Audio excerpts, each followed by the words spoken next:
Okay, what's happening, guys, man? We're gonna call this video here a blessing in disguise, and another reason why I believe in the Most High God. So my dad came home like 6 years ago from prison, and my uncle, he just came home like a few months ago. But long story short, right, I went to sell drugs with my dad.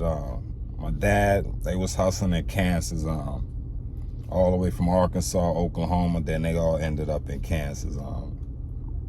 So when you selling drugs, you always have one favorite client that you can always call on, or they'll help plug you into other smokers. And a lot of times that one fiend or one smoker, you gotta take care of them. But long story short, with my dad, right, you can move an ounce on his clientele flow. You can move an ounce in like 2 days. 28 grams you can move in like 2 days after you break it down, dime here, dime here, dime here with the deals. So you can make some decent money. So every 2 to 3 days I was getting off an ounce, and I was only up there with my dad for like 2 weeks because I was too busy trying to get back to get high. And that's why I say a blessing in disguise, because I was too busy worrying trying to get back to the drug of choice I was using. So one day, their favorite client, like, he was going through a rough patch. You know, sometimes you don't have the money you need, and a lot of times smokers are asking for credit.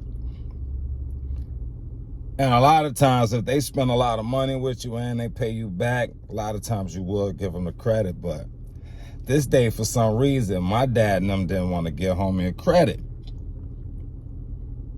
So he kept asking. I don't know what happened, because me and my dad's girlfriend at the time, we went to go make a sale. When I came back, they was like, oh, we just had to smash on them, beat them down, blah, blah, blah. I'm like, damn. Why would they beat up dude for just one a dime? Like, I'm sure he done spent thousands with my dad. So why would they not give him a dime back, right? So when that happened, I'm like, yo, I gotta get up out of here. You know, because once you start beating up on these smokers, they love telling. So I was telling my dad, like, yo, dad, I gotta get back. I ain't want to tell him I wanted to get back because I wanted to get high, but I just told him, like, Dad, I made enough money. I was going to go back and try to help all my friends get some 8 balls, and we was going to try to take over the town. But soon as I got back, like a week later, my dad ended up going to do prison time. He did 10 years. My uncle ended up doing like 15. Again, my uncle just came home.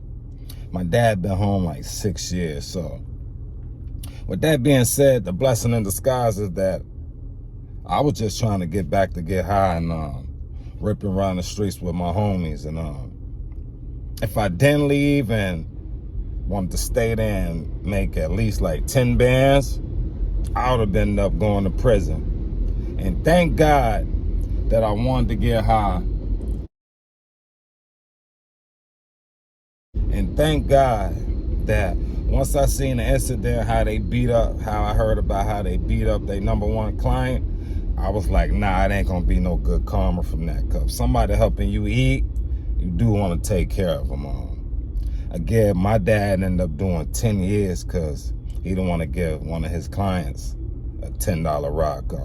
I get it, you're not supposed to credit people. A lot of times they run off and don't pay you back. Like, I still got money in the streets now, and I ain't sold drugs in so long, but that was just a blessing in disguise, man. Me wanting to get high and me having a decent discernment to be like, nah, this ain't right. I got to get up out of here. And that's just another reason why I believe in God, and I'm here to motivate you. If you out here doing anything illegal in these streets, I advise you to get out them streets, because the streets don't care for nobody.